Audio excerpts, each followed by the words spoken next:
We have thoughts, and that's what matters. Hey, thank you for joining the Escape With Me book club. Escape with me, Sam Reiner. And me, Kaitlyn. Into our most recent read. Come with us as we evade reality and go into detail about a new book. We'll be covering the book from beginning to end, so there will be spoilers. Today we are going to a ton of fictional Disney locations. Everywhere. Literally everywhere, it feels like. Everywhere. Published October 3rd, 2023, A Twisted Tale Anthology is a collection of 16 short stories that explore the what-if theme of the Twisted Tale series, just in mini form. Elizabeth Lim, beloved author of this channel, frankly, is stepping into the role as editor. So let's see if her talents as an author translate. We're gonna have to do about the authors and backgrounds as we go. There are just too many. Yeah? You don't want to do them up front? No, there's just too many. I'm going to forget one. It just seems better to do it as we go along. Okay. Because we have old authors, we have new authors, so we get a whole fun little mix. Yes. But for this, age level is young adult still. For sure. Although the stories are kind of all over the place. Yes. They're not as bad as original trilogy, Liz, but some get darker than others. Yeah, for sure. Content warning for the entire book. We do have child abuse, misogyny, death of a parent, graphic violence, murder, torture, kidnapping, and blood, which is honestly still pretty short. Yeah, that's not a whole lot. Compared to, like I said, original trilogy Liz. I was about to say, that looks like a single book of Liz's content warnings in the beginning. Yeah, not bad. Good little grouping there. To judge a book by its cover, oh wow, that's a lot of story ideas. Hopefully they're good. I have had the dust cover off since I bought it. Oh, it's been a minute since I've even looked at the front. Yeah, it's got not all of them, but I think 4 or 5 of the questions back cover. Yeah, the back cover. But no, the front just has the Twisted Tale and then all the authors. Yeah. Yeah, the back. What if Snow White learned magic? What if Mulan became the Emperor's advisor? What if Remy? Blah, blah, blah, blah, blah. So just 3 questions on the back. Yeah. But yeah, it has like a paragraph of authors. It's quite a few. How many, actually? Let's see. 1, 2, 3, 4, 5, 6, 7, 8. 8 authors, including Elizabeth Lim, who is also the editor. And how many are new? 1, 2, 3, 4. 4 are new. So half. Literally half of them are new. Yeah, the old authors did 2 or 3, and then the new authors only did 1. 1 each? That's what I thought, yeah. And honestly, none of the new authors I was a fan of. We'll get there by starting right now. Because some of these were a late night fever dream of barely being able to stay awake. There is something about this book, time I've sat down to read it, I have fallen asleep within 15 minutes. Luckily, the chapters aren't that long. It's about how long it takes to read one book. That's hilarious. But something about, just induced sleep. You're like, this is like reading the old fairy tale books when I was a child. They're also about 20 pages. Yeah, that's exactly what it felt like. More pictures, but yeah, so each of the stories are 20 to 40 pages at max. Yeah. I don't think anyone makes it to 40, but they do get to the high 30s. But yes, so to start us off, we have Cast Out, which is What If Snow White Learned Magic by Olivia Blackburn. Hello, Olivia. Hi, welcome to our club. You got put first as the sacrifice, I feel like. Unfortunately, my poor girl. So about Olivia, she is a Chinese-American writer who penned her first novel while researching neuroscience of reading. What? At the Massachusetts Institute of Technology. Yeah, MIT. That's wild. Yeah, so she has a book that's like Your Brain on Reading or something like that. Okay. And so it talks about your reading, the neuroscience behind it. But in addition to that, she writes fantasy and contemporary romance and children's books. If she ever shows back up for a real book, we'll go into more detail on that. But I'm going to have to give brief overviews for a lot of these because we got 16 16 to get through. Yeah, 8 authors. Oof, here we go. So we have had a Snow White book before, so very quick on the background. Favorite princess. Do you love her for the fact that you feel like someone needs to love her? Yep, basically. She's the first. She means a lot when it comes to fairy tales and movies and Walt Disney. That's about it. And come to find out, Disney blackballed the voice actress, which makes this even sadder. But that being said, meh for me. I think I'd put it in a B tier. I appreciate the artistry and everything that goes through it, and her singing's amazing. But would I sit down and watch it in my free time? Oh, the movie? Yeah. Yeah, no. It ranks about with Bambi with me, personally. Oh, no, it's above. Well, Bambi's so tragic. Bambi can be kind of boring. Bambi can put you to sleep, as the book also was. Snow White's never put me to sleep, but she's also my favorite, right? And a lot of the stuff, it's hard for me to separate it out. Like, I've always compared your voice to Snow White's voice, so I have a lot of love for the Snow White, the operatic soprano voice in that. The Prince, I love their song that they sing together. Yeah. And then, of course, the dwarves and like the ride at Disney World. There's so many good things that have come out of Snow White. It's hard not to. I like when stuff happens. There's just a lot of times where stuff does not happen. That's fair. Which is very common for the time. But that's her. That's us. I gave it a 2-star.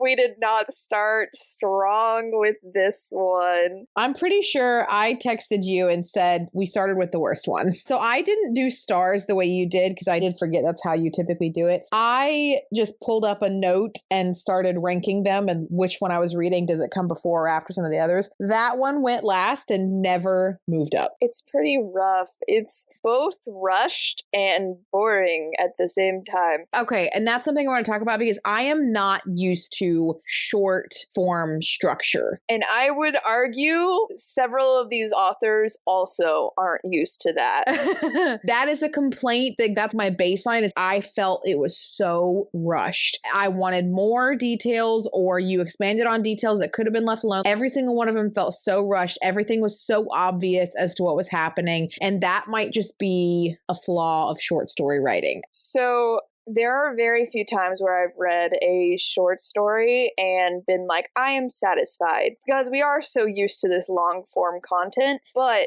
when a short story is done well, you still have a beginning, middle, and end, which some of these books forget. But you have that progression, and it's like a mini bite of something. You're getting a day in the life or whatever it is. It's a short story that I think, if it's done well, that you're like, oh man, I wish this was longer. But not because the story needs to be longer. The story is told. You just really like the characters and the world and all of that, the feels, and you're like, okay, I wish it was longer so we could have more of it. Not, I feel like we're missing half the story, or this is so freaking rushed. What is happening? Yeah. That is not what we want. But we do want, oh my gosh, I love this so much. I wish that I could have more of it. And I did not get that from many of these, unfortunately. That's a very good point. If that's the metric of a good short story, is, oh man, this gave me just enough and I want more. Maybe one. There may have been one where I was like, this should be a legit full Twisted Tale. I want you to expand on that. And it's not even my top one either. It was maybe The Little Mermaid. We'll get to it. Yeah. We'll get there as we go along. But for this one, Snow White's cleaning and she passes the queen's room and the magic mirror calls to her.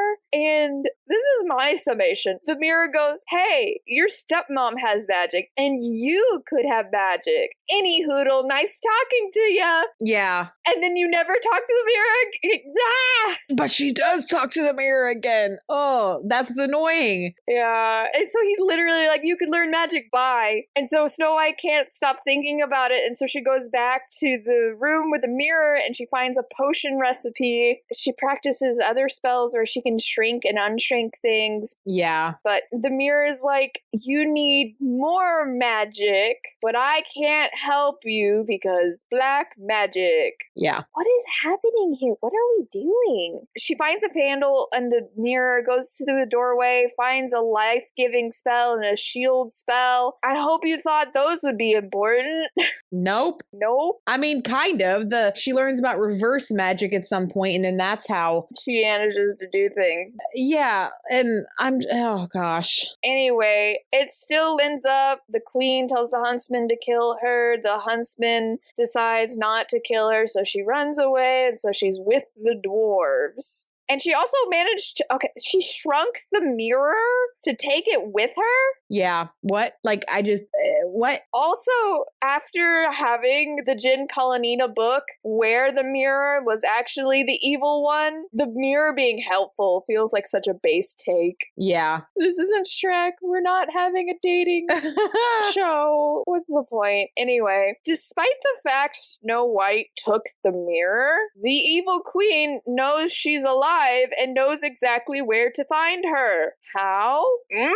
It's never said. Yeah, I mean, because in the movie, finding her in the forest, the assumption was that she learned through the mirror, but the mirror was gone. So how did she know where she was? Yeah, how did she know she was alive? Because the whole thing is like, mirror, mirror on the wall, who's very clever at all? Oh, Snow White, she's still alive. She's by the dwarves. Oh no! Yep. Okay, the old lady shows up, and Snow White almost falls for it, but the mirror reveals her potential future because she cast a spell differently. Okay, and so she pretends to be dead, but the evil queen realizes she's not dead, which good on the evil queen for that one. Yeah. Probably because she's like, ma'am, you are literally breathing.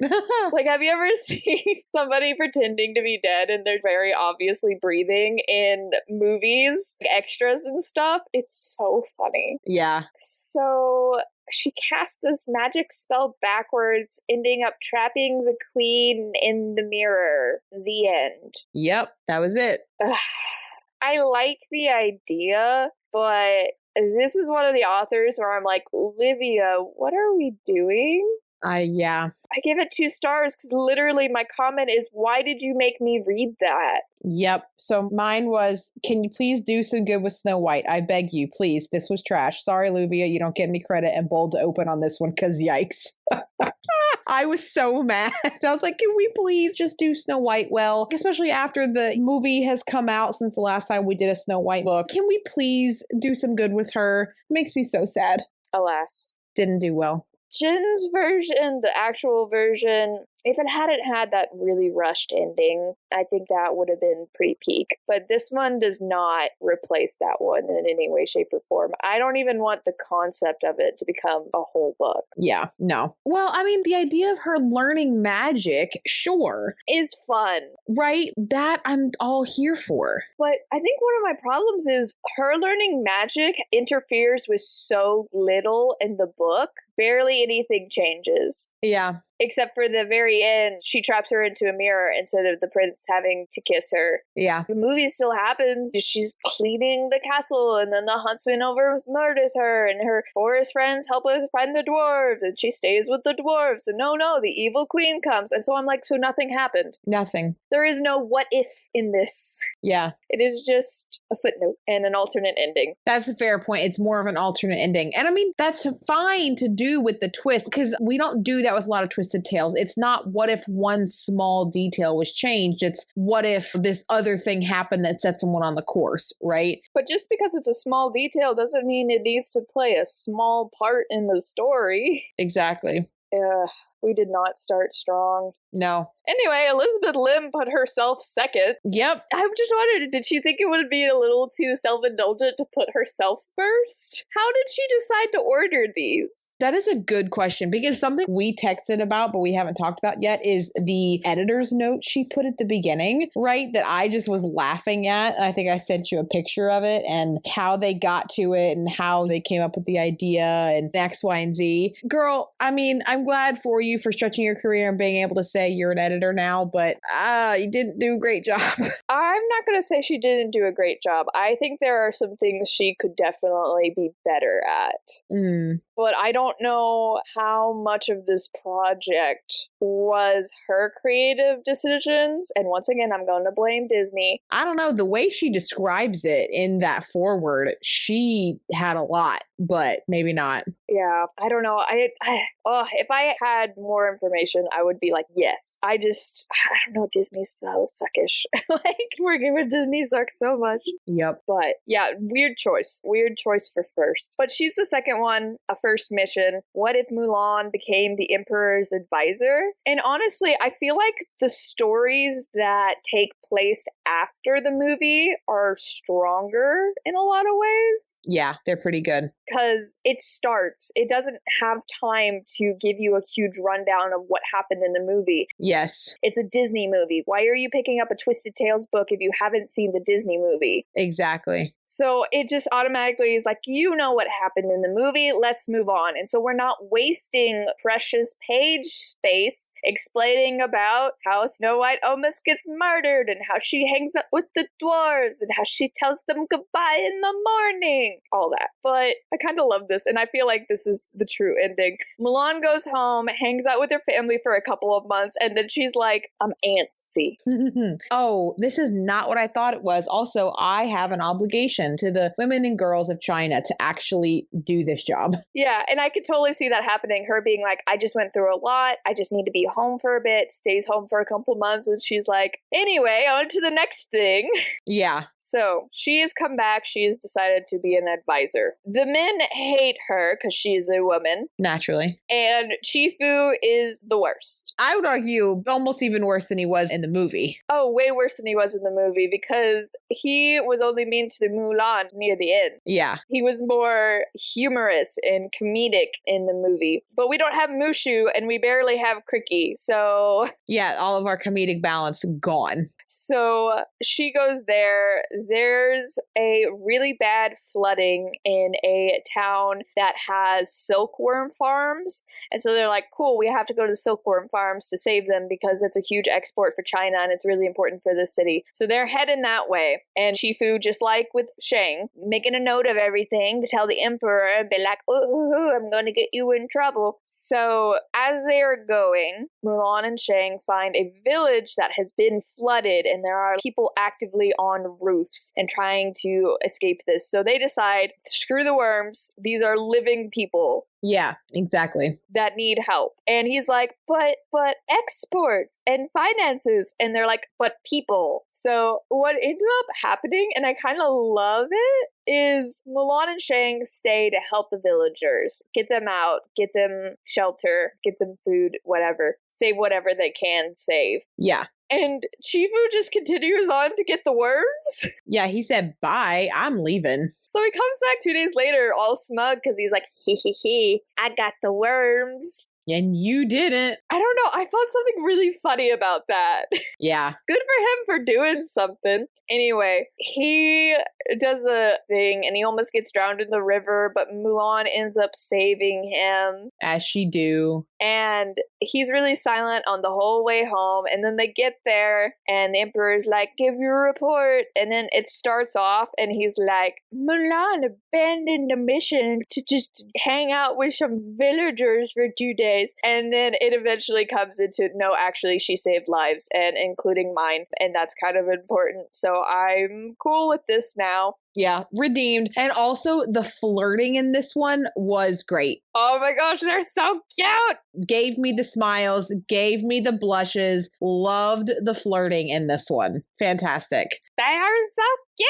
And it's Mulan and Shang. It's hard not to think that they're cute. Oh my gosh. And I love the grandma. You don't see the parents, but you do see the grandma. The grandma's like, so he ate a lot of my cooking. He's pretty cool. You should bring him back here. Yeah, it's great. I love it so much. Oh my goodness. And so that's what I mean by it's a snapshot. I could definitely use more of all of that. Let's have Mulan Twisted Tales Part 2. Yeah. But it tells a complete story. Yes. Like you said, the snapshot that it is a complete story. Yes. And it feels important. Yeah, her getting the approval of the council would be very important. We're not just dinking around. So that's why I gave this 5 stars. It does what it's meant to do. I feel like I got a little piece of Mulan, which I feel like is the whole point of this project. This next one, I gave it more stars than I probably should because I am starving.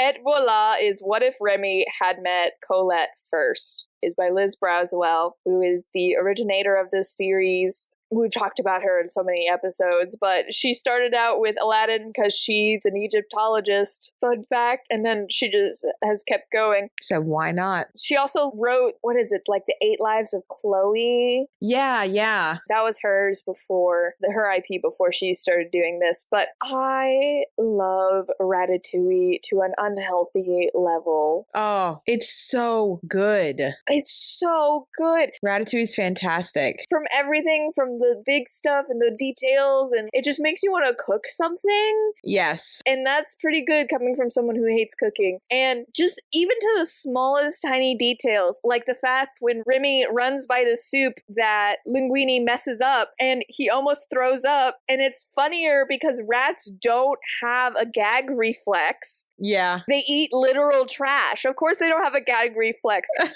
So Linguini's soup was so bad. Yeah. It caused a biological reaction that rats don't even have. He's like, I've eaten trash, but I don't know what that is. That's an abomination. Yeah, that's bad. Also, I just want a sticker of Remy with his bugged out eyes and his big cheeks. That's the funniest part of that movie. But even the animation and the story and the voice acting, but even the music.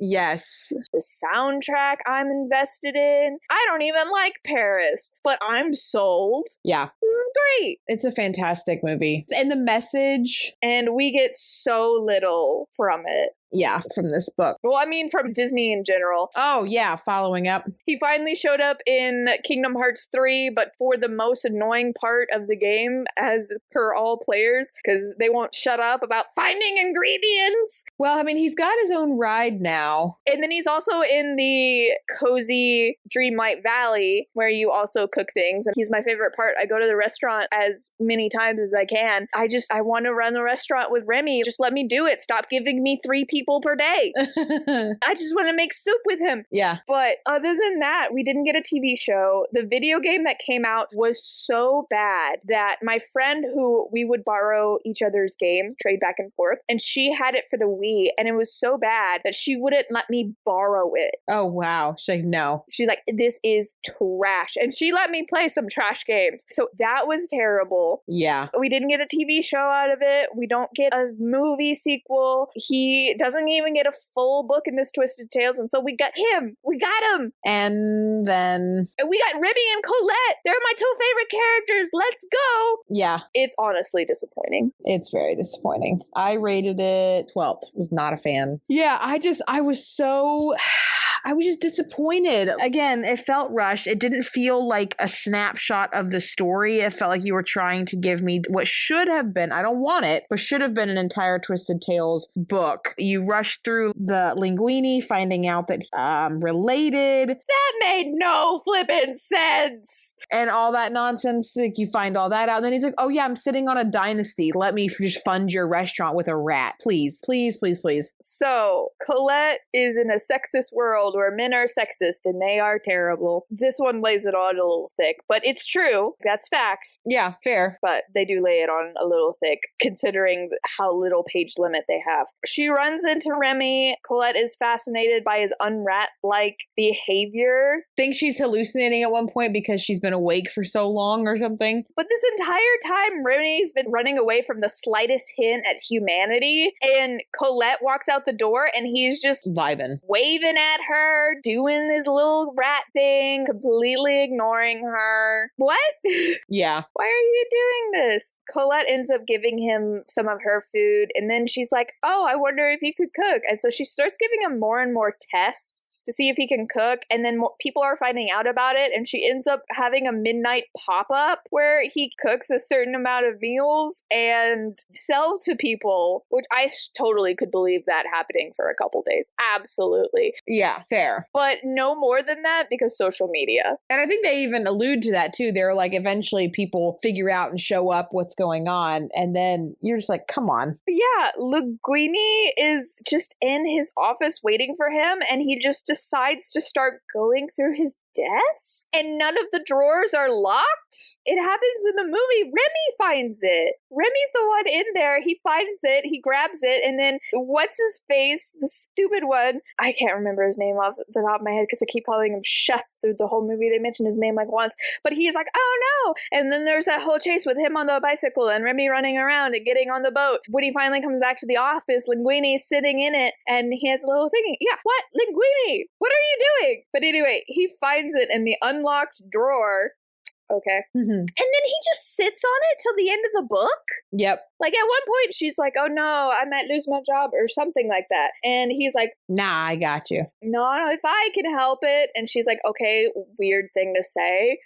Like, whatever. Skinner, that's his name. His name's stupid. Skinner fires Colette and Remy because she finds out about it. And Linguini also quits. Yep. That's what it was. She gets fired and Linguini is like, I quit. And then is being all mysterious about it. And he's like, everything's gonna be fine. Anyway, he reveals his ownership and he decides that he's gonna take the profit of the restaurant, which I just don't believe there's that much profit coming in. But that's beside the point, whatever. He's gonna take the profit and fund other restaurants. And so he's gonna fund a bistro for Colette and Remy. And that's it. That's the book. Ends there. You're missing the best parts. Yeah. Anton Ego is so important for the story, and he's not even mentioned. Such a good character. And again, you don't take him out and replace it with something equally as interesting or equal. Like, he represents this antagonist in the story that is so necessary. And he's the symbol of antiquated fine dining. Yes. He is the one obsessed with the old ways. And him coming to terms with Remy is such a symbolic moment of old and new coming together, because after all, they learn that it's about the food. Everything else is meaningless. It's fluff. It's ego. Oh my gosh. He could have shown up. Yep. He could have come to the Midnight Bistro. I don't know. I gave it 3 stars, but it's because I am starving, as per said. Could have been so much more. It could have been so much more. Liz! Yeah. You don't get the full book. I'm going to hold out hope for the full book. I don't believe it's coming, but I can try. No. We got a Moana and a Stitch book before we got. Because they made Disney so much money. Anyway, the next one is The Envelope, which you, me, and my husband did the same thing. Anastasia? Oh my gosh, but she's a fox princess. Wait, they own Fox. Oh my Oh, this is Cinderella. What if Anastasia has a change of heart and then you're like halfway through the first page, you're like, oh crap, this is actually Cinderella. Dang it. Okay. So here's where our sticking point's going to be. You really liked this story. Yeah, I rated it as my top one and I never changed it. I gave it a 4-star. And the difference, I fully believe, is you have not seen Cinderella 2. Yeah, I'm aware of Cinderella 2, but I can't recall it enough to the detail that you can. It's this story. It is this story. Anastasia is now the Cinderella and they're treating her badly. But then she meets a really nice boy, a baker, which I think they went out of their way to be like, no, the baker's mean and an old dude. He's not the hot one from Cinderella 2. He wasn't even hot in Cinderella 2. He's cute. Yes, he was cute. He's very homely. Yeah, but personality and all that. Oh, he's so great. I love him so much. But I feel like the story went out of its way to be like, we can't get with the baker. But then created a character that, based on my understanding of Cinderella 2, is basically exactly like the baker. So much like the baker. And falling in love with him helps Anastasia. First, she gets empathy for how Cinderella was treated. And then because she has this relationship with a guy, she's like, wait, I understand what love is. And she turns into a kinder, better person. And she and Cinderella make up. Yep, and she decides to go. That's the end of it, is I'm going to go to Cinderella's wedding in this one. So that's where I'm at. If I hadn't seen Cinderella 2, I probably would think higher of it. Anastasia is one of my favorite of the two. I don't know. She's mean, but Drizella feels meaner. Anastasia just feels kind of dumb. Yeah. But what I will say that I liked about this one is, again, so like going back to that small story criteria, it is a section in time. They're not trying to, I mean, again, I haven't really necessarily seen Cinderella 2. To me, it felt felt more like, okay, this is a chunk of time. They were showing us the quick timeline of Anastasia. I loved the dad aspect, right? Of calling on her dad and her family and what was lost. And then her starting to develop empathy for her mother. And wait, what happened to my mom that she's like this? Because like people aren't just naturally like this. I guess the therapist in me really liked the questions that she was asking about her family. Yeah. And challenging that, the boundaries she set up with her family, going to a new town. There wasn't any action in the sense that like, oh, on the road there, they were accosted by wolves and we need to do a quick little action scene. Nope, nothing like that. It was simple. And especially after reading, I mean, thinking about what came before it, I read this and I was like, oh, this one is genuine. I like this one. Yeah, it is really good. I'm bitter. Yeah. Taking a point off for the baker. Fair. No, what ends up happening is instead she falls for a footman of the castle. And I don't know what it is lately, but I have been reading so many books. What is it specifically called? Where guys have two different colored eyes? Oh, yeah. Heterochromia. I don't know what it is lately. Is this a trend? Is this hot? Is this the new thing? Maybe. I've read so many books lately with heterochromia in it. I don't know. But anyway, he comes and is like, hey, here's the invitation. And they bond over the fact that their families suck. They have shame for their families. Yeah. And he's like, but I turned my life around. She's like, oh my goodness, I could turn my life around. Except Lady Tremaine and Drizella are the worst and just want to stay in bed and be terrible and have it all blow over. And Anastasia's like, no, we could go. We could make amends. We could make this better. No. Also, Lady Tremaine corrects Anastasia by saying Drizella and me, even though that's exactly what Anastasia said in the first place. I think that had to have been a typo. Totally remember. That had to have been a typo because I remember having to reread the sentence like 4 times, being like, wait, she's saying the exact same thing. And then I was like, oh, you know what? That must have just been a typo. That had to have been a typo. But that one, there are other typos in the book. Some stories are worse than others. But yeah, that one's pretty bad because it's like a main plot point. Yeah, and it's literally emphasized, and you're like, ugh. If you're going to put it in italics, make sure it's right. Yeah, exactly. Oh, well. Anastasia decides that she wants to go to her father's hometown. To learn more about him. Because that will fix everything? I don't know. She remembers her dad being so nice and wholesome, and she wants to chase that. That she wants to chase happiness. Yeah, and for all the kids without dads and stuff, right? But there is this yearning of where do I come from? Like, why don't I know anything about my family? When she starts asking those questions, and then she sees just how against going there her mother was, right? This idea of like, wait, what is being hidden from me? I can respect that. Yeah. And so on the outside, it's easy to be like, that's random. But if you really think about her mental state, she needs this. Yeah. How many movies is just, my life is terrible, so I'm going to go to a random place and see what happens. Why that place? Oh, here is deep, sentimental, my grandmother's neighbor's dog once led me to this area and it was the best day of my life, so I'm going to go do the thing. You get my point. Yeah. Some of them are ridiculous. But so she's going to chase that. She ends up selling some of her dresses to go. Lady Tremaine decides that she can't go by herself because that would be inappropriate. So Anastasia decides to ask the footman to be her chaperone.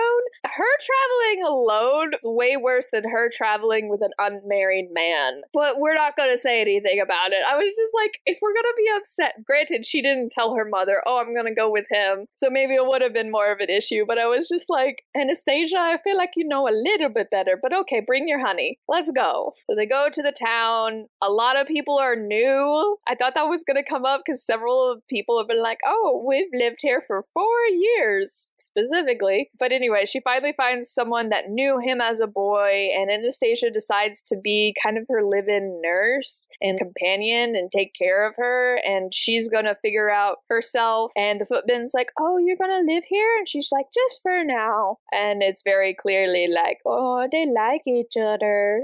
Yeah. And she is going to go to the wedding. It was cute. I liked his personality. I liked how they vibed. I liked her going to the town over and accepting that she's got to work to provide a living and all that. That's really cute. And that's big character growth. So again, though, I think that the small portion of the population who has seen Cinderella 2 will be like, this is just a knockoff of Cinderella 2. A little bit. You feel a little bit too inspired, Jen. We know how much you like to be inspired by your movies. I will never get over Frozen. That's true. Jen did Frozen, didn't she? Yeah, I've given a Jen book 5 stars, and I will never be over Frozen. No. Anyway, to what I'm pretty sure we can both decide is pretty terrible. A New Dawn! Oh, I was so sad. Lion King is my favorite. What if Mufasa gave up his throne? Which I feel like this is a horrible question. Well, for what was written, yes, horrible question. Had so much potential. It should have been, what if Mufasa didn't die? Yes. I know you can't use the word die probably on the front cover, Disney, but what if Mufasa survived? There we go. There you go. What if he survived? Because that is it. And again, I feel like it had a lot of capacity. Like even stepping back, like the idea of Mufasa survived and the fallout of that. But my note on this one, I'm pretty sure I ranked this second to dead last.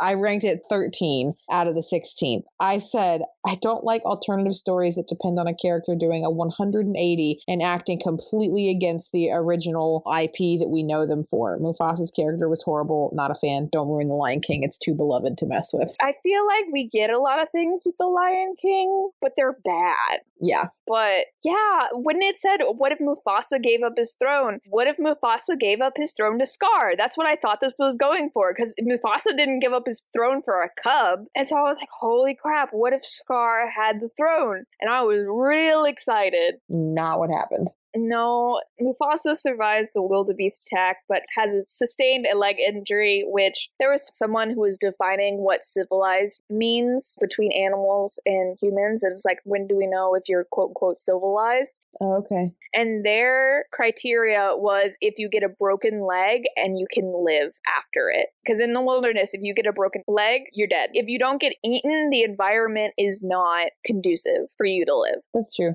And so he got a leg injury, so he's going to step down. But oh no, he doesn't want to step down. And Simba just trying to be the leader, but Mufasa's keeps undoing his stuff. The evil one's pride, literally called the evil ones. We are not subtle, are we, Scar? Never.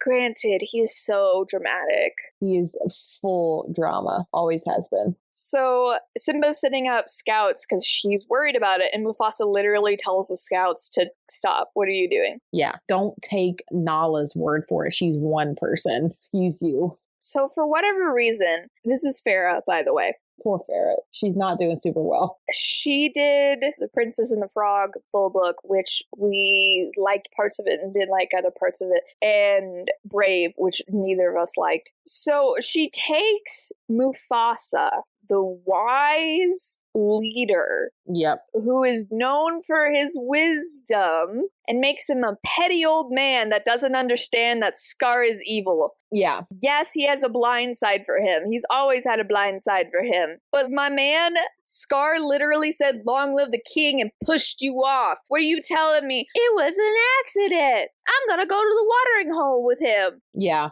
I did think that Scar was leading him to the watering hole so that his pride could attack. That doesn't end up playing out, but I thought it was. So yeah, Mufasa's just terrible to Simba, and Simba's mad about it, and Simba talks to people about it, and then, oh my gosh, they attacked, and Simba is able to fight them off with the pride's help, and that causes Mufasa to realize he was wrong, and Simba's going to make him his head advisor. Why? He's terrible at this. I can understand movie Mufasa, please be my advisor, but every single call Mufasa has made lately is wrong. Unobjectively wrong.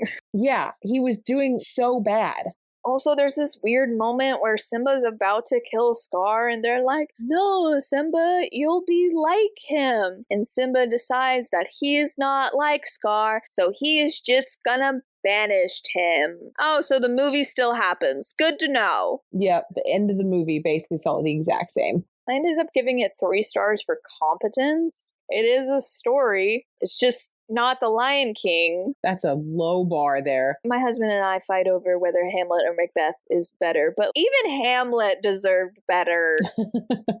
A better retelling. With something. Okay. The next one is Rattle the Stars, which is what if Jim Hawkins joined the pirates? This is the Treasure Planet story. Yeah, which...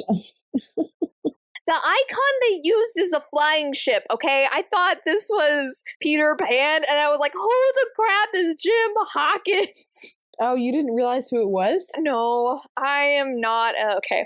I'm not a huge Treasure Island fan in any of its versions. I love Treasure Planet. I still was not a fan. Where did I rate it at? 6. So I probably give this a higher score than you just because I thought it was a good story, but I was like, I bet if you're a huge fan of this movie, you'll hate it. No, yeah. So my thing was, I said, love the original IP. The story seemed too similar. A lot of the book was just retelling what happened in the film, but then at the end, he decided to be a pirate. So I guess they got the question right. The question was appropriate because so much of it, like, again, it's been a while since I've seen the movie. But basically, the book was just the depiction of the scene where everybody abandoned ship and the pirates turn on everything. That was just them describing the scene, except you get the main character's inner monologue. I forget what it is, Jim. Yeah, you get Jim's inner monologue and him debating whether or not what he was being told is true. And then in the end, he decides to stay instead of go. It felt weak to me as a story. It felt very weak. Yeah, and I've seen the movie a couple times, but I couldn't for the life of me remember this part. And so I couldn't remember how much of this story was inspired by. It felt like a lot. But this one is done by M.K. England. Another new person. Let's talk about her. Another new person. She grew up in the Space Coast of Florida. Oh. And she now lives in rural Virginia. Interesting. I don't know, something about her storytelling, I was like, I could kind of tell you were Southern, American Southern. But she has written a book that I've actually heard of. I'm sorry, I'm uncultured. But she wrote a D&D inspired romance called Roll for Love. Oh, I've heard of that. Yeah, that came out in 2025. So she wrote that, but a lot of what she does is IP work. Disney in this, Treasure Planet, but she's done Star Wars. She wrote a book for Firefly, which is also a sci-fi thing. Yeah, interesting. She's done Marvel with Guardians of the Galaxy. So a lot of Disney work, but different sci-fi IPs. So I can see why they were like, yes, it makes sense for you. Assigned to her. Yeah, for you to be the sci-fi one. She's done other ones, like she's written suspense and some fantasy and sci-fi of her own. But I don't know, even as a not fan, I was just reading it for the story, but it did feel safe. All that kind of happens is Jim finds out about Silver being part of the pirates. How much of that scene was from the movie? I cannot for the life remember it. It feels like a lot of it because I remember one of the characters dying, like it happened in there, and he was the cook, then later identified to be the leader of the pirates and everything. So I don't know. He finds out that they're pirates. He decides that it would be better if he pretends he's part of the pirates. And so he tricks the captain and the doctor into going into the boat, and then he cuts it off. And then it just ends with him being like, well, I'm a pirate now. So even though I gave it 4 stars because, like I said, I couldn't for the life of me, I did think it was safe. Yeah. And I had a feeling like if you were a fan of the movie, you wouldn't be super pleased with it. It's the Snow White problem of, so the movie happens. Yeah, basically. You didn't even really change that much, period. Like, she even alludes to other scenes in the movie instead of making new ones. I don't know. I liked it as a concept. If you're a huge fan of Treasure Planet, I don't feel like it got the characters wrong. No. I just don't think it takes what the project is trying to do and making these alternate timelines and making them, how would things be different? This one doesn't seem very different. No, but I also think, again, like the fact that it's safe is why it feels better overall. Yeah, it doesn't take too many gambles like the first Snow White did. Yeah, exactly. And even some of the, like, because I'm looking at some of the other ones I put behind it. I have 7, The Royal Game of Chess, right? So the Robin Hood story ranked immediately afterwards. And I'm like, man, was it really better than that? Because that one was decent. But I think overall, like, just because it was safe, I just feel like there's not a lot to complain about other than, like, why didn't you do something more original? Yeah.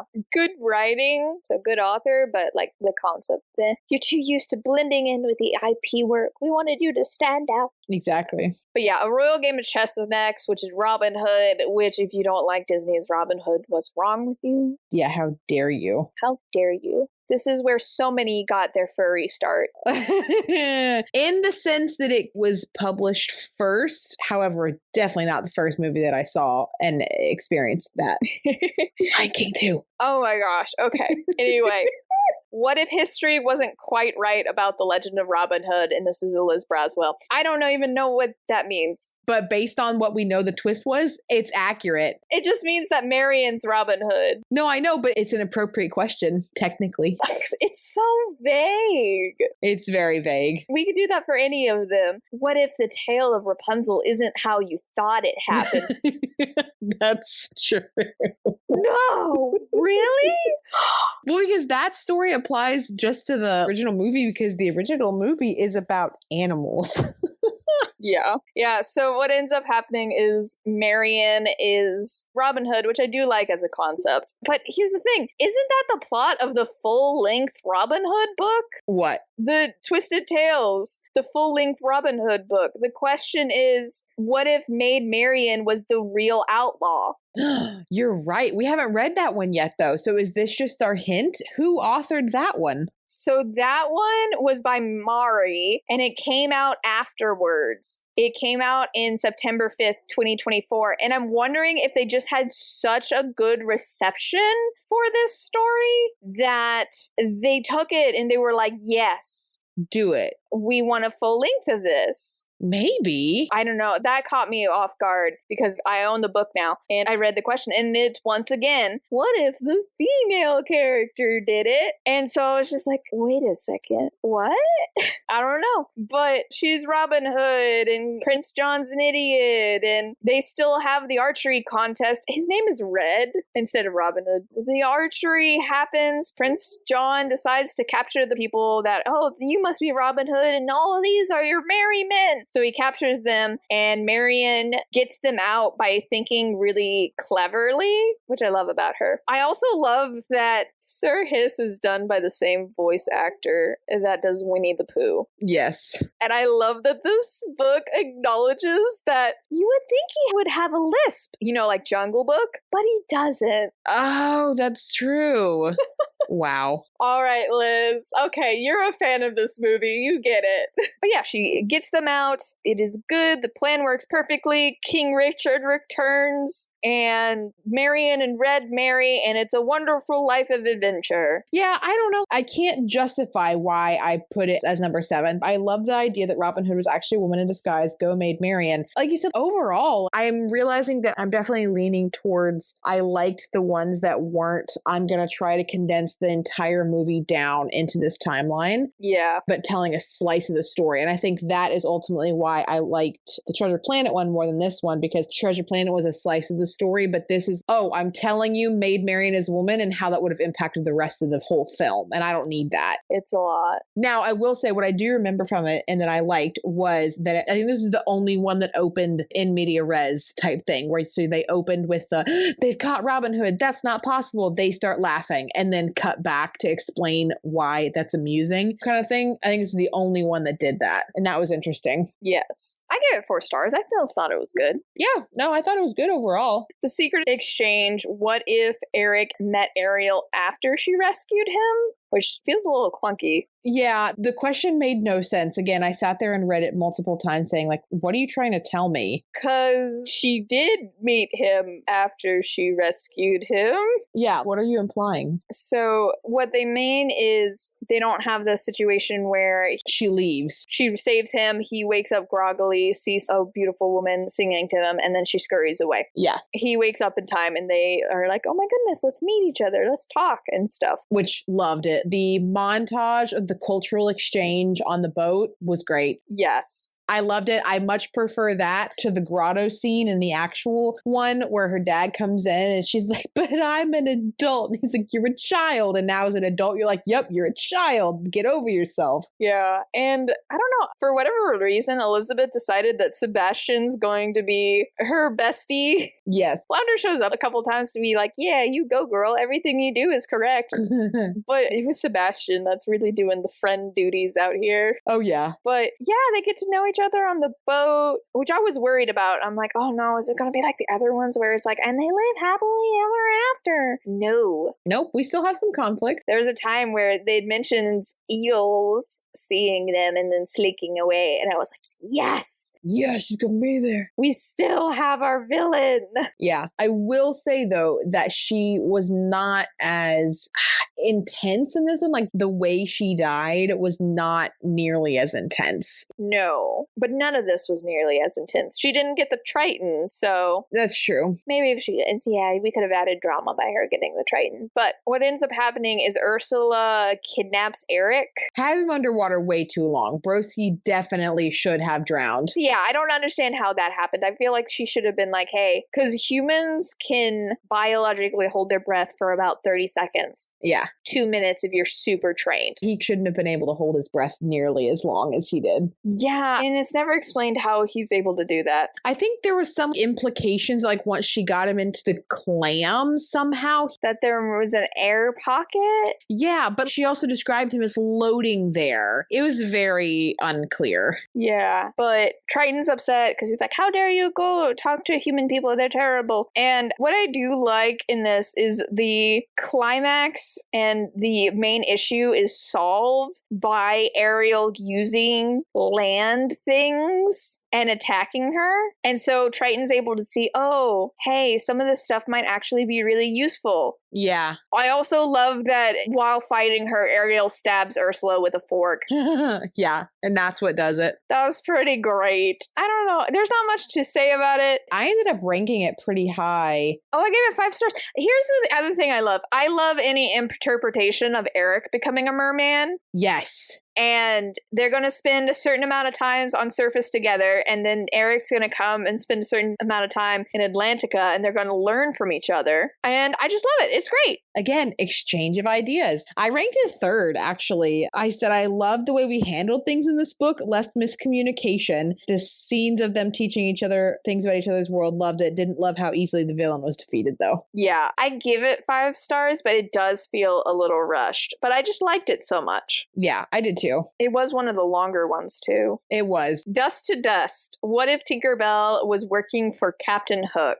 That's a heavy sigh. There's a little bit of a growl in there. Tinkerbell. I hate the wild extremism that is Tinkerbell, because you have Tinkerbell IP that is Fairy's Hollow and very sweet and blah, blah, blah. You have the original IP, which is sassy but kind at heart. And then you have ones like these where it's like, oh no, she's touched by the darkness and that's why she's sassy and X, Y, and Z. And she's got to overcome her evilness. I'm not against that, but I don't know. I struggled with this one a lot. You never went back and watched any of the Pixie Hollow movies, did you? No, I was not a big Pixie Hollow person. So this one, Nicole also is the author. She is a New Jerseyan of Jewish and Puerto Rican descent. Okay. started her career as a publisher for Simon & Schuster, has also done a lot of IP work, Buffy the Vampire Slayer, Charmed, Fearless, Riverdale, Mean Girls. Oh, okay. So drama. She does a lot of drama. She does a lot of drama. And she has written children's books and YA books, but most of her YA books are described as dark. So that might help inform her interpretation of this. But you can tell that she watched the Pixie Hollow movies. Really? Yeah, because in the very beginning, she's in Pixie Hollow and she's a tinkerer fairy. That's why she's called Tinkerbell. And she just wants to hang out with her friends. Yeah, that feels all over this one. I appreciate that. We love when we can accept both IP. I don't know. I didn't even watch all the Pixie Hollow movies. I just liked the concept so much. But the Tinkerbell in Pixie Hollow is a much, much better role model for children. I don't know how to say it, but this one takes the sassy, the over-the-top, the easily, almost histrionic emotion changes that she has. And so it keeps those, but puts it in the Pixie Hollow lore. She gets banned from Pixie Hollow because she uses magic to do her chores. And how dare you? That's so evil. Yeah. So she gets kicked out. She ends up going to Skull Island and meeting Captain Hook first, which can we talk about? I love that somehow she managed to structure the story where it's a short story, but it has chapters. Yes, it does. It has a separation. I kind of love that. It was pretty impressive. Maybe it's the ADHD in me. It's like, make it smaller. Make me feel more accomplished. 30 pages is too long for one chapter. Make me feel good about myself. So she agrees to help with Peter. This is where I'm a little confused about the story direction. So she ends up going and hanging out with Peter, and basically the movie happens. Yeah. But instead of her betraying Peter because she's mad at him and then goes to Hook, this one's like, hey, she was always working with Hook. Yeah. And so I do feel like we could have done a little bit more there, but we don't. No. Also, Peter steals her pixie dust to get them there. Yeah. Instead of her giving it willingly because she went with him to London. I do have some questions on that. Why isn't Tinkerbell still going to London with him? Yeah. Well, and then the mermaid stuff. I know that kind of happened the same way it did in the movies, and I don't know. I hate the mermaids in Peter Pan. Yeah, always. They're the worst. They have no redeeming qualities to me. Yeah. So they were played exactly right. That's fair. But Peter Pan gets captured. Everybody else gets captured. It's terrible. But this time around, she decides to get the fairies from Pixie Hollow to help her out, which I think is a very fun concept. And they manage to release the captains and drive off the pirates. And okay, the mermaids dig a tunnel under the island. Yeah. To create a geyser. Doesn't quite make sense. That, despite having extreme enough water pressure to send Hook gushing into the air and landing near the crocodiles, no mermaids were hurt in the making of this tunnel. Hour-long tunnel. Yep. The book ends with vague questions and a pixie dust is for everyone that believes message, which, yeah, Peter Pan. Yeah, very. I put 5-star, no notes, but now that I'm talking about it, I have notes. Yeah, honestly, I forgot to rank it. So as we were starting, I had to throw it on here. I put it 11 out of 16. Again, full story, right? It was the full story wrapped up into one. The real twist was, yes, the Pixie's Hollow stuff at the beginning, but it was, like she said, working for Hook. She actually was in Hook's pocket the entire time. Yeah, it really is the movie, but I like the Pixie Hollow editions a lot. I like the banter between Tinkerbell and Captain Hook, but yeah, it's another case where so nothing different would happen. Yeah, basically. She still chooses to be good in the end. And most of the movie happens, like her friendship with Peter still happens. That was the one jump where I was like, what? Oh, we're best friends with Peter now. Oh, okay. Also, maybe her pixie dust is what's keeping him young? A little bit, maybe. I have so many questions. Like you said, it wasn't good. I still give it 4 stars because of the Pixie Hollow crap and Tinkerbell. I know you hate it, but I just love her histrionic personality. No, it's not that I don't like it. Sassy Tinkerbell is great, but I'm saying Tinkerbell's perspective ranges so much, like I said, from the Pixie Hollow cute Disney version to, again, how she is in the actual film, which was a little bit sassy, but in the end, for the good of everybody. To then there's some pretty dark dark adaptations of Tinkerbell and Peter Pan. And somehow this tried to combine, it felt like all of them at once, and it just didn't work. Yeah, I can see that. At one point where maybe even going off the original myth or some of the other interpretations and then being like, oh crap, it's the Disney one. Yeah. Dang it. Because I feel the passion for the Pixie Hollow stuff, but I don't feel it as a keenly... Beside wanting to drown Wendy... Always. The author was very passionate about that.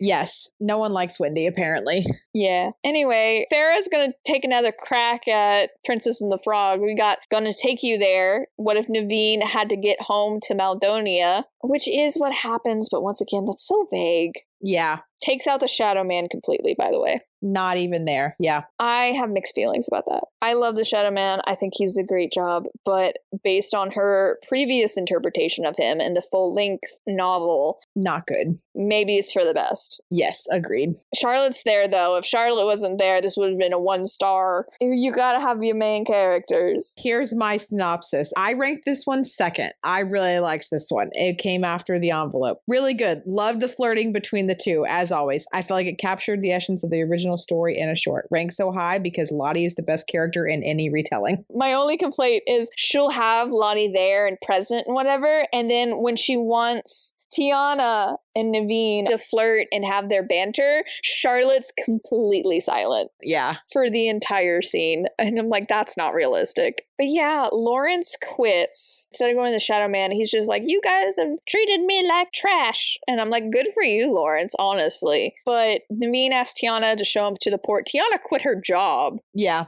Which is crazy, but good for her also. I'm okay with it because I'm like, yeah, good. They weren't being nice to her. Say it, girl. Get it. Yeah, we always needed you to do this. So she's out of a job. Naveen's like, I need to get back to my country. And so they go to the port, but oh no, the ship is taken off. So they need to go to Mobile, Alabama. And so they start off with convincing Lottie to let her have a driver. Lottie's like, you have to take me with you. Thank you. And they get a flat. They end up on a train.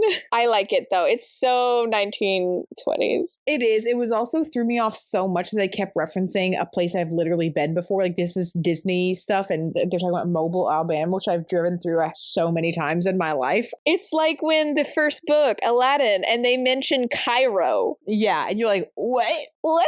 Why are you mentioning Egypt and Babylon? Yeah, no, what really threw me about this one, I literally was in the middle of reading it and I stopped and I laughed so hard. And it was towards the beginning-ish when Tia's talking to Lottie, and Lottie says, I'm both confused and intrigued, and you know confusing emotions make me dizzy. That floored me so much. Lottie's banter is always great, but that, and of course I read everything in her accent because it's just so distinct, Lottie's cadence. So I read it like that, and I had to stop and put the book down because I was like, that was so good. And I don't remember it being in the original. She's so good at Lottie. Yeah, she did Lottie, I think, very well. She did Lottie good at the book. She did Lottie good in this one. Beside the shut up Lottie, they're flirting. Anyway, it turns out, okay, the Lawrence turnaround, or Lawrence is like, I changed my mind. I want to work for you again. And Naveen being like, oh no, you need to go chase your dreams, Lawrence. Why are we being mad at Lawrence in this version? He didn't do anything wrong. Not in this one. Yeah. Dang, okay. But there was a mix-up, and actually, that's for the Prince of Spain. Not for Maldonia. What did the letter say? It was so impersonal that literally any prince... Yeah, could think it was applied to them. Might think their father is dying. Yep. Whatever.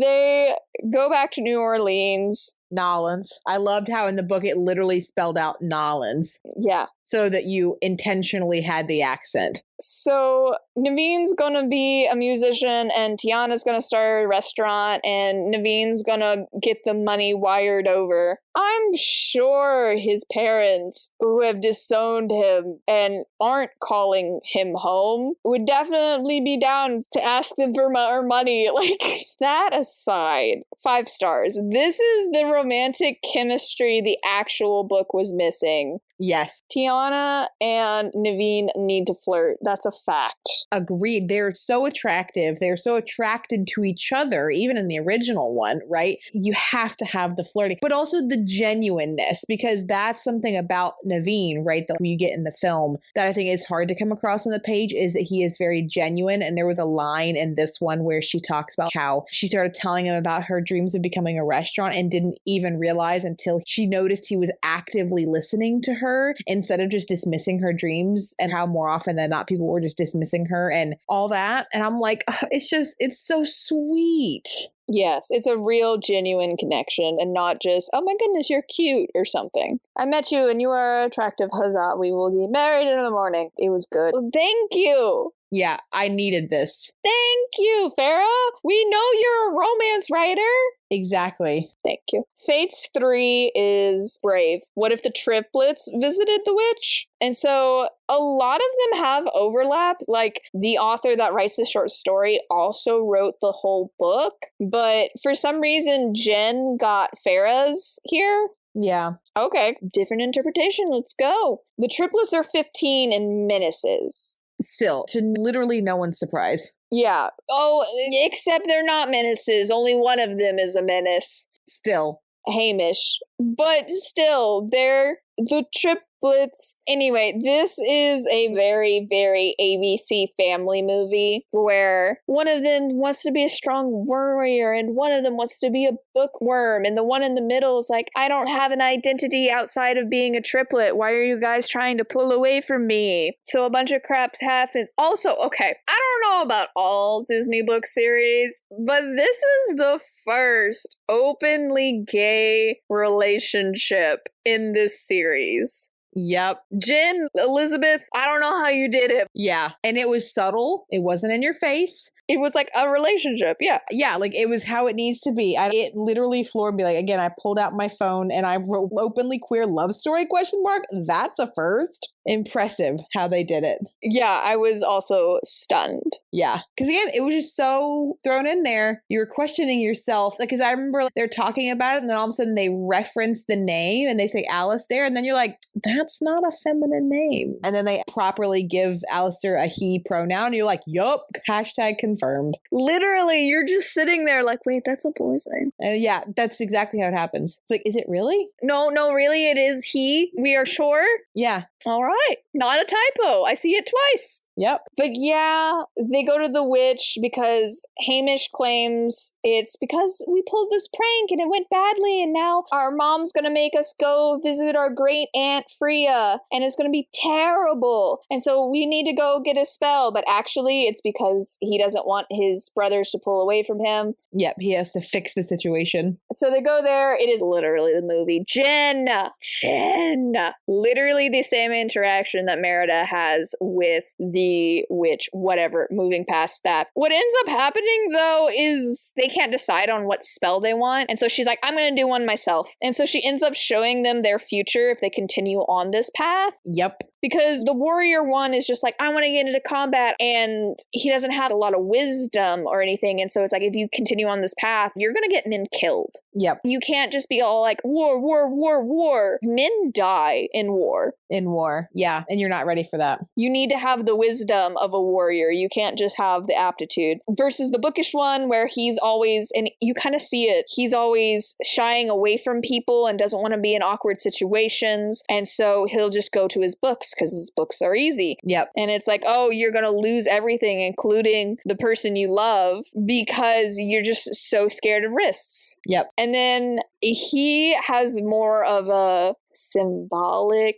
like even he has to explain what the symbolism means to his brothers. Yeah. Where he just kind of gets stuck in the room and he's there forever and everyone else is living their life, but he's not living a life because he's just living in a shadow of the codependency. And so the boys decide that they're not going to do that, and they all have a heart-to-heart and talk it out, which is very, very impressive for 15-year-old boys. Yes, my notes on this one. I ranked Fatesby 3 number 5. I said, not horrible, but not the best. A little chaotic with the brothers. And the idea the boys would change their path at a visual glimpse at their future? Please.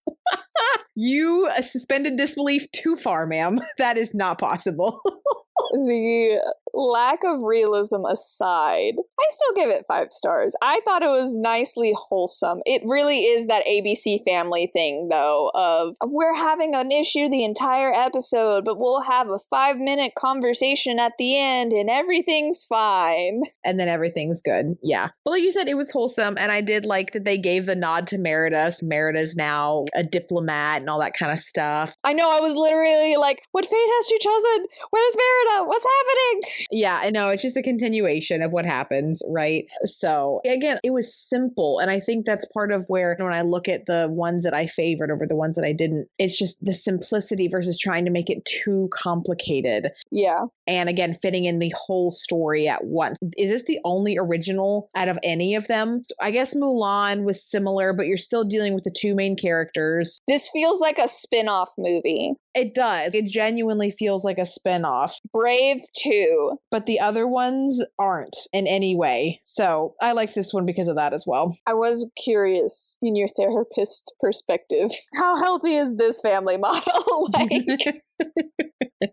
The beautiful thing about Brave, right, is Brave models the whole thing of like stepping into each other's shoes and having empathy for each other and X, Y, and Z. And they just tell the same story. That's what this witch does, is she said, you need to learn empathy for another human being. And I'm going to do whatever I can to get you to do it, to get you to have it. It's literally, you guys need to start talking to each other. So let me shock the crap out of you so you can have a conversation. Yeah. But I was laughing a little bit. I don't know. It really does feel like Brave 2 direct to TV. I'm okay with that. I grew up on ABC Family and direct to TV, so I'm not really complaining. I love Mulan 2 and I will not feel bad about it. Yeah. A dragon in the snow. Oh, y'all, it was downhill from here. So this is Cristina Perez. She is half Argentinian, half Norwegian, but a native New Yorker who spent the past 2 decades living in Europe and Asia. Okay. I want to see what her passport looks like. Holy crap. Yeah. She holds a PhD in medieval literature from the University of Cambridge. Whoa. And has taught at the National University of Singapore and the University of Hong Kong. Whoa. She currently works as a literary agent as well as an author. She tends to write suspense, fantasy, and nonfiction about medieval literature. Okay, interesting. I can see why she was picked for this. Mari isn't involved in this, by the way. I don't know if it's because she's too busy launching the UK stint of this. This is 2023, but... Oh, Mari Mancusi? Yeah, because she wrote the long version for the UK release, so we're allowed to have short stories. We're not allowed to have the whole thing. Not so bitter about that one. Bitter about The Incredibles. And 101 Dalmatians. What are you... Anyway, I liked the concept. What if Madame Mim and Merlin went to school together? Magic school. Always down for magic school. Magic school! Once again, we have shadow magic touching someone, and she's trying to prove that she doesn't have shadow magic by doing earth magic. Except for, oh no, there's a boy that likes her, but she thinks he's being mean to her, but he's not, and then they have feelings for each other, but oh no, that ends up meaning that she loses a wizard duel, so she can't be the next apprentice to the court wizard. The betrayal! When you say it like that, my head says, there is no way I shouldn't like this. The plot of this makes so much sense. Love magic school. Love the castaway girl who's the Hermione, right? She doesn't fit in. She's from another world kind of thing, but is like the best there. And paired with the guy who, when he just applies himself, he's actually the best there. Love the trope. Young Merlin, the kissing. Loved all of it. I was seriously wondering. I was like, is she going to be mad that there's romance in another Arthur book? No, because this one felt appropriate. I was fine with the romance in this one. This isn't children. No, this was fine. This isn't children. Literally, someone described as like 12 or 13 years old. Yeah, I think they're like 15 or 16. But I just struggled. Here's I think the issue, and it's the same issue we had with the full-length Pinocchio book. Reading Mim's inner dialogue is painful. It was bad. Yeah. She is a awfully unreliable narrator. She reads literally everyone wrong. She has horrible biases about other people that's just her projecting. And all of it is accurate. All of it is true to the character. It is not fun being inside Mim's head. No, at all. If we had a third-party view, or if we got Merlin's view, I think it would be more interesting. But we're put in Mim's head because we want her to fall in love and then be betrayed by him. And so this is why she chose shadow magic and why she and Merlin fight all the time and she hates him. And it's obvious. It is painfully obvious that Mim is doing this to herself. Yes, exactly. My least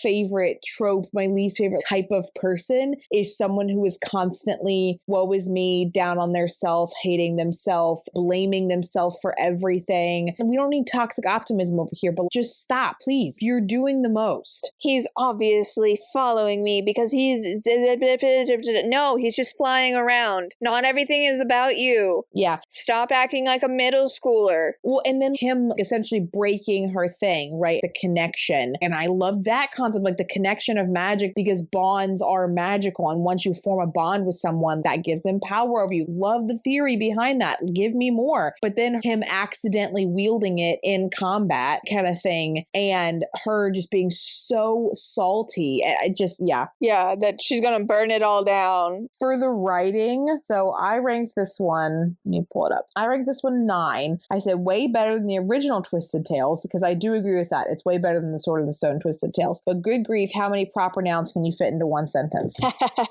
Because the second page, just Chief Mage of the Lyceum, the Cauldron of Inspiration, Britannia. The cauldron is a literal thing, so every time the cauldron is mentioned, it's capitalized. A little bit of the, I guess the writing too, just really got to me for some reason. I don't know why. Yeah, so I gave it 4 stars. It's the same issue we have with the Long Pinocchio. Reading the Red Fairy's inner monologue was awful. It was tedious. And it dragged the book down. Yeah. And I think that's true of this too. You're being honest, you're being accurate. That doesn't mean I enjoy being here. You don't enjoy watching your friend tank themselves. Anyway, Farah's back for the journey home. What if Belle had to take her father's place at the fair? To which I call BS, and the question is 100% accurate, but it would also be fair to say, what if we skipped the entire movie? Yep. What if the movie didn't happen? Flat out. The beast doesn't even show up. There is no castle. There is no talking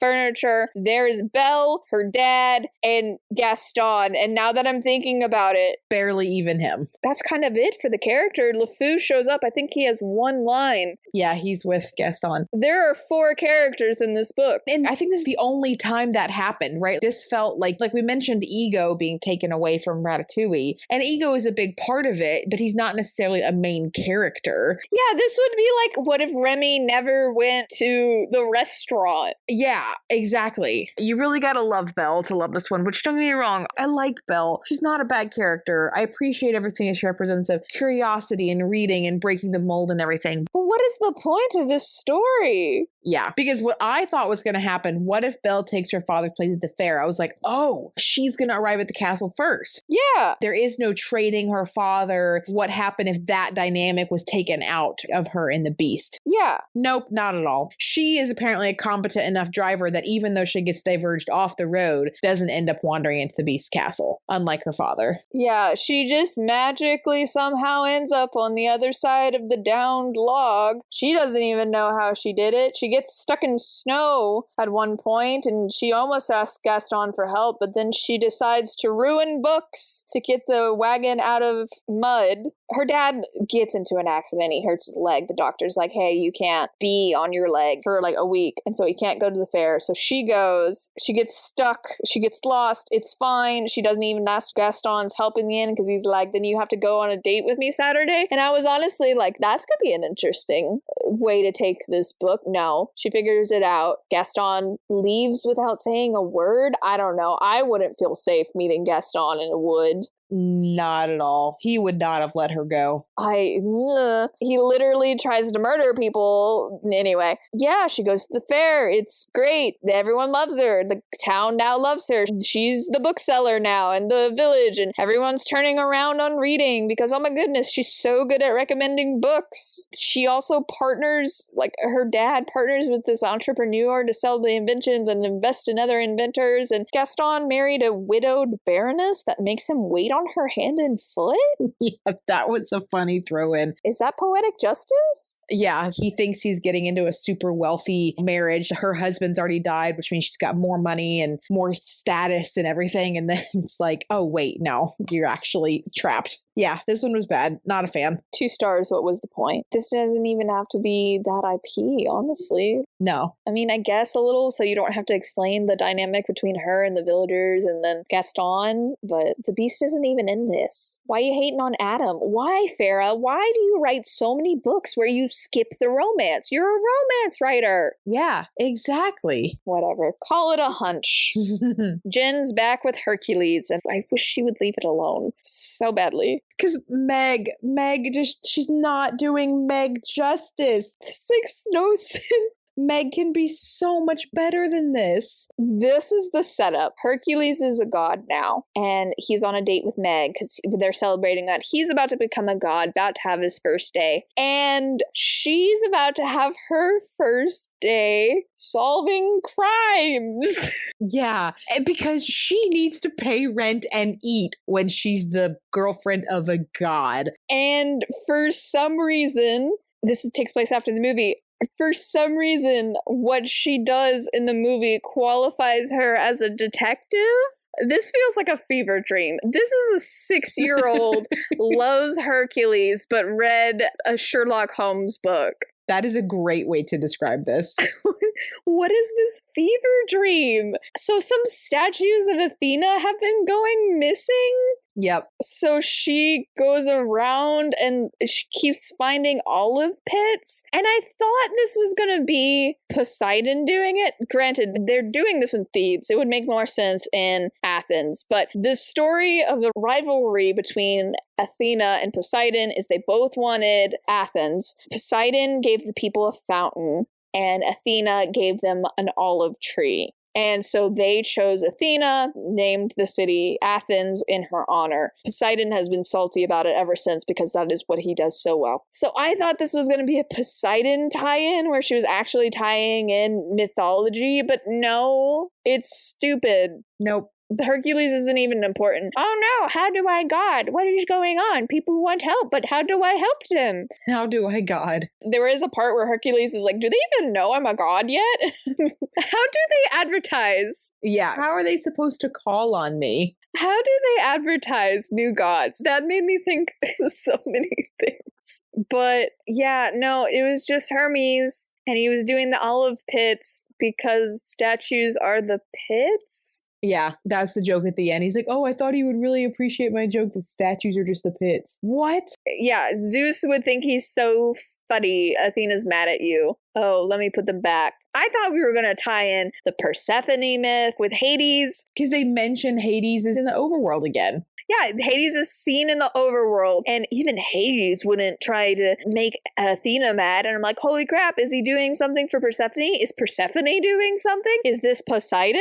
There are so many things we could have done with, but it's a practical joke. Yep. But they're also trying to establish Meg, and like everyone keeps saying, you have to solve it today. And she's like, that's unreasonable. But everyone's like, but you have to. It created this weird sense of urgency that also didn't need to be there. Yeah. Because they kept being like, you need to solve this in a day or I'm not paying you. And then Athena's like, Meg, you specifically are in charge of this now, or I'm going to be mad. And you don't want to make Athena mad. You don't want to make any Greek god mad. Someone was better at basket weaving than her, and she turns her into a spider. Like, yeah. I thought there were going to be so many Greek mythology things, because in the longer book she does give nods to other Greek mythology, but no, it's just a stupid Hermes prank. What is the point? This is freaking boring. It was boring. 2 stars. But then we get to the one that you didn't read, and I'm so sad. It's one of my favorites. You skipped over the Reluctant Prince. The Reluctant Prince. Oh. Yeah, boring. You just forgot about it. 2 stars boring.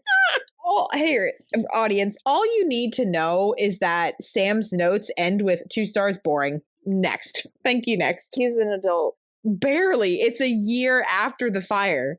But it's dear. Okay? Phaeline's pregnant with twins, and Bambi's all nervous energy, but his dad shows up and is like, hey, it is now your time to be the great prince of the forest. And so Bambi decides to talk to Flower about it, and then talk to Thumper about it. Yeah, because he's like, I don't want to be a prince. And then talk to friend Owl about it. And then they're like, you should talk to Phaeline about it. And when he goes to talk to Phaeline about it, Rono shows up, and they have a fight? Ish, and he's like, yeah, I gotta do this. There's 2 scraps, and then he's like, I don't want you to be prince. And then he goes and talks to Phaeline, and then Phaeline gives him wise advice. We should have started there. The end. Yeah, just ask your wife. Why are you asking your broskies? Ask your wife first, please. Oh, I don't want to bother her. And they're like, if you become the prince or don't become the prince, that does affect her. Yeah, I appreciated whichever animal called out that point. I think it was Thumper. Also, can we talk about how much Thumper loves his wife? I love that so much. He goes on this ADHD tangent where he just says whatever pops into his head for a moment because he's seeing his friends and he's overcome with all the feelings that he wants to share with them. And just one of the random ones is, my wife is so beautiful. Yeah, I've always loved about Bambi the idea of being Twitter-pated, right? Fish being so overcome with emotion and XYZ. Even as a kid, I loved that word. Twitter-pated. And I appreciated that they used it in here. Yes. But yeah, it's boring. Liz, if you had given me this and hadn't told me who the author was, I would have been like, oh, this is a Jen. This is a Mari. This is so PG. Yeah. And then to find out it's freaking Liz? What is happening? Yeah. Again, a little bit fever dream, but also why? What is happening? Bambi is boring to begin with. No one's asking for Bambi. Bambi is sad and tragic. I can appreciate if they took Bambi and breathed new life into it. Yeah, fair. But no, that is not what this does. I will say, I guess maybe the only thing that I found somewhat amusing was Bambi and the teams realizing that hunting season and everything that happened to them last year will happen every single year. Well, that it happens every year in fall because the owl is like, oh yeah, hunting season. Oh, don't worry, it's fall. And then, oh, but don't worry, rabbits, like it's always hunting season for you. Yeah, and then no one's trying to find a skunk. But he's like, wait, does everybody know this? Yeah, except for me. That was pretty amusing. That was pretty funny, but I don't know. Bambi has conversations with animals. The end. I honestly forgot about Rono. Yeah. And to be like, who the crap is this? Apparently he's more important in Bambi 2. How did they get a Bambi 2, but we didn't get a second round of Tui or that freaking Tiana TV show we were supposed to get? I'm so upset. Anyway, the ones that's actually important. The Rose and the Thorns. What if Aurora knew the truth about her curse? Yeah, I was reading through your notes. So just rat me out to the audience like that, man. I would have loved to have gone through this whole thing and not told you I hadn't read it and see how it would have turned out. I mean, I don't know. I feel like I would have noticed, but maybe I wouldn't have. Anyway, Aurora, instead of being in a little cottage with the fairies, she's in the castle. And there is a really funny joke along the way, because in the movie, she's like, why didn't my parents keep me? My life would have been so different if I was a princess. They should have done it this way. But in this book, she's like, I wish they never told me because it's like a countdown clock. No one can forget it and I can't have a normal life. And sometimes I wish they would just let me be a peasant in the forest so I could live a life and have happiness and not just have this countdown around me at all times where everyone's thinking about it. Appreciate. But the fairies are there and Philip is there. I like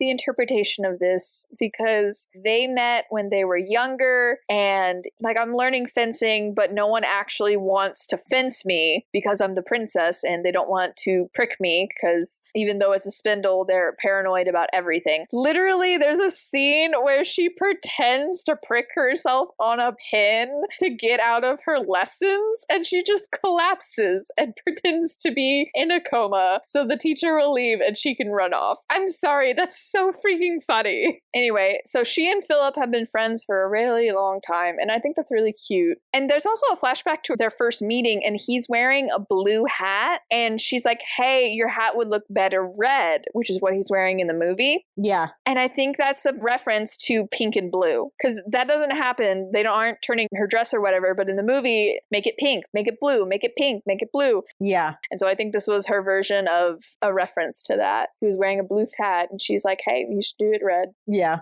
There's also, they finally learned the origins of the story about Maleficent, and the entire time their reaction is what everyone's reaction is, where it's like, why did she curse me? Oh, she wasn't invited to your coronation. That's it? That's all that took?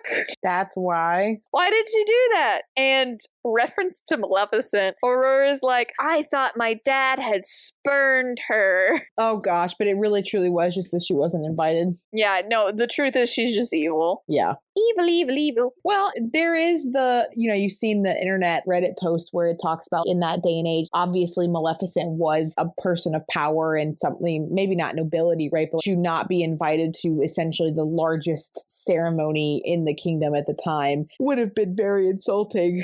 But yeah, no, essentially she wasn't invited to a party and had a pissing contest. Your child's going to die for it? Yeah. So Aurora decides she needs to talk to Maleficent. She's going to go talk it out with her. They're going to figure it out. Maybe there's something that they can do. And Philip, of course, agrees to help because he's the best prince, period. Fight me. And this just enforces that for you? I will fist fight someone for Philip. Absolutely.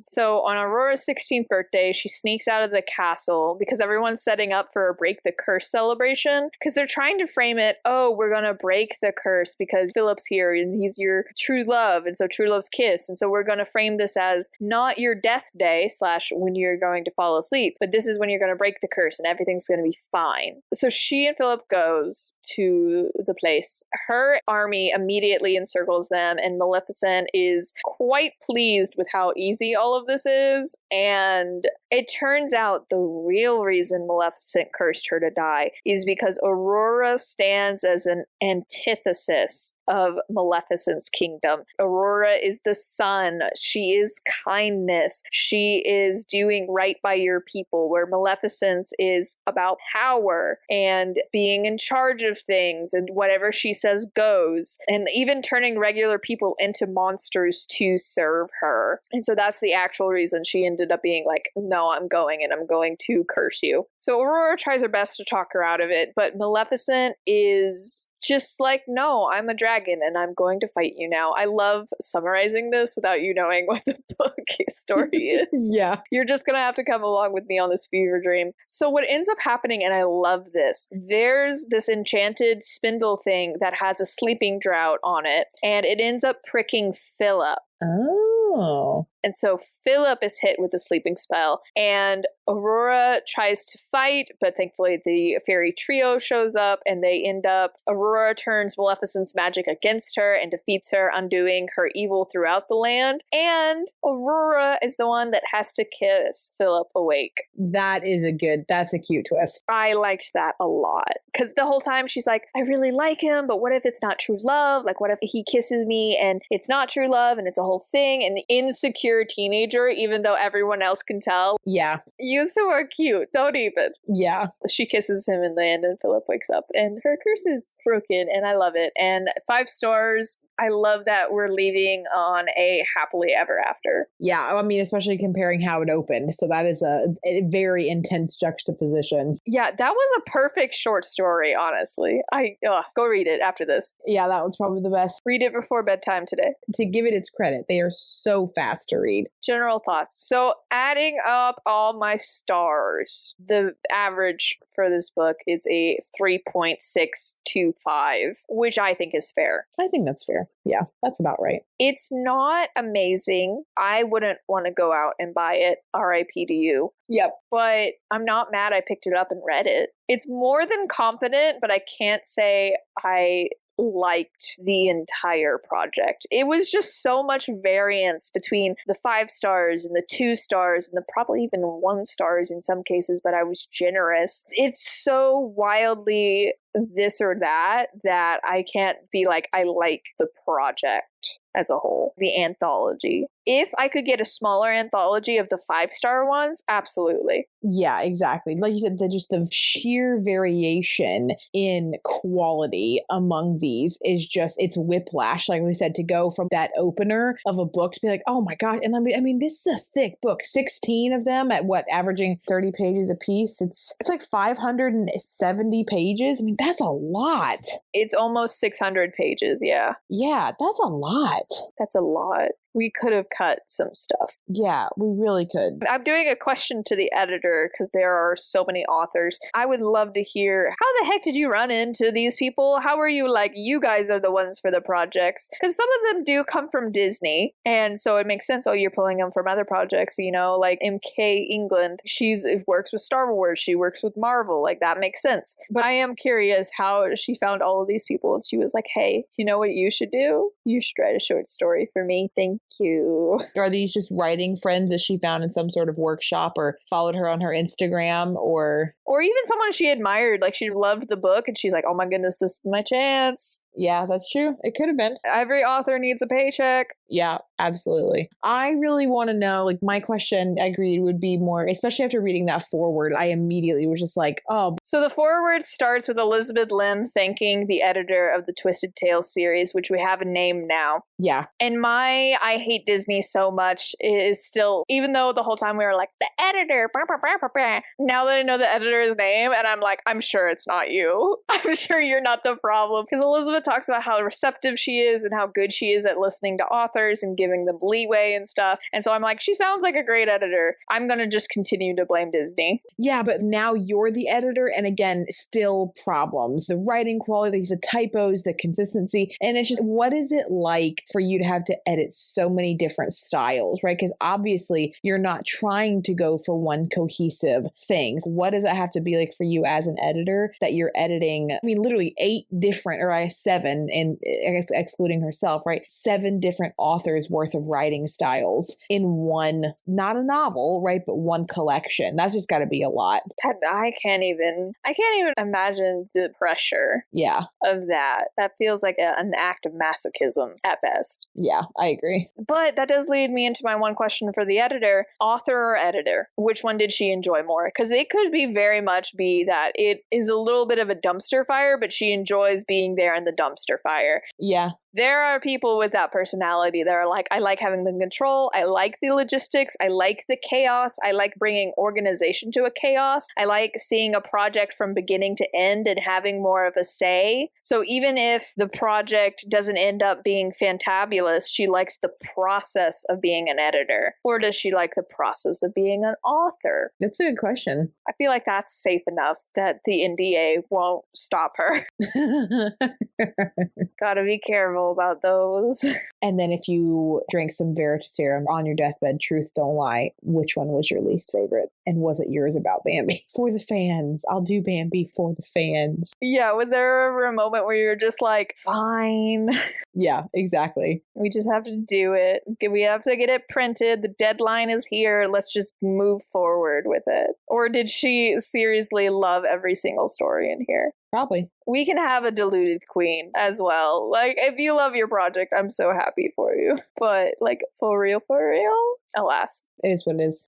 Rating. I would give this a creative writing class out of 10. I don't know if you've taken a creative writing class, but nope. I took one in college. And you walk in there with your piece, of course, so you know what your piece is. But you walk in there, and a lot of times there's peer review where either the whole class reads all of the essays, or you break down into smaller groups and whatever. And so when you sit down, life is a box of chocolates in that room, because you got people where you walk down and you sit down and you read their paper and you're like, holy crap, I feel like trash. Yeah. Please don't read what I wrote. And then you have some people where you're just like, why are you here? Please leave. Please don't tell me you think this is good. Please, no, you don't. No. Yeah, you can't think this is good. Why did you subject us to this? How do you think you're going to pass this class? Really? That's how I felt about this. That's fair. Where we were peer reviewing them and some of them were amazing and we're like, yes, I'm so glad you did this. This has given me energy. And then some of them are just energy vampires and you're trying to think how to say, you suck at this. You want to be critical, but, constructive. Yeah. And please stop writing. Just isn't necessarily seen as constructive. Yeah. Now, I don't think any of them got that bad. I've read ones where I'm like, I just want to die. But what are we doing here? So, creative writing class. This is a gamble. This is Russian roulette. Yes. Agreed. This is why I don't pick up that many anthologies. I'm just like, this makes me nervous. This is why. I can agree with that. I'm both confused and intrigued, and confusing emotions make me dizzy. Out of 10. Oh, such a good line. It was a great line, but it's also accurate. The whiplash, It is whiplash. That literally every time I ended a story, whether it was good or bad, I had to hype myself up for the next one. Yep. This could be good.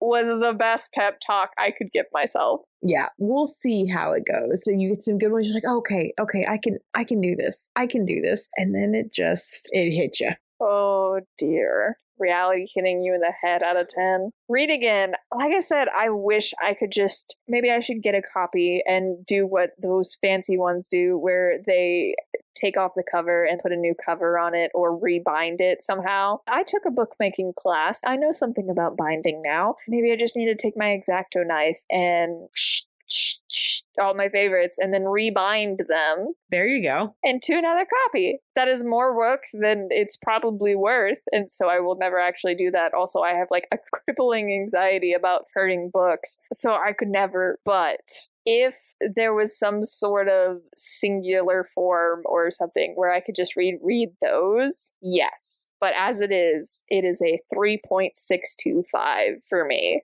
I just really hope they don't do another anthology. If they ever published another anthology, I think I would dread it. Yeah. More than I would be excited for this. This one I was willing to give a chance, but now I'm scared. The dopamine isn't there. This is torture. Favorite of the book. What was yours? What's number one? Yeah, I listed number one as The Envelope. I think had I potentially read the other one, it probably would have been number one, but I really liked The Envelope one, Cinderella, Anastasia. I ended up with The Rose and the Thorns. I think it's really, really well done. I feel like Elizabeth was saving her best for last. I think it's very purposeful she put herself last. True. Wasn't going to put herself first, but I think it was a great one to end on. I liked it a lot. But have you read this book? Who is your favorite Disney couple? Do you have any book recommendations for us? Tell us all about it in the comments below. If you like the video, hit like, and if you're enjoying yourself, hit subscribe for more. Thank you for exploring A Twisted Tales Anthology with us. Join us next time when we'll be covering The Love of My Afterlife by Kirsty Greenwood. I'm Sam Reiner. And I'm Kaitlyn. And we hope to see you and a friend here next time. Escaping the Book Club is a Lunar Skulk production. Check us out on Facebook, Instagram, or TikTok to keep up to date with us. Lunar_SKULK.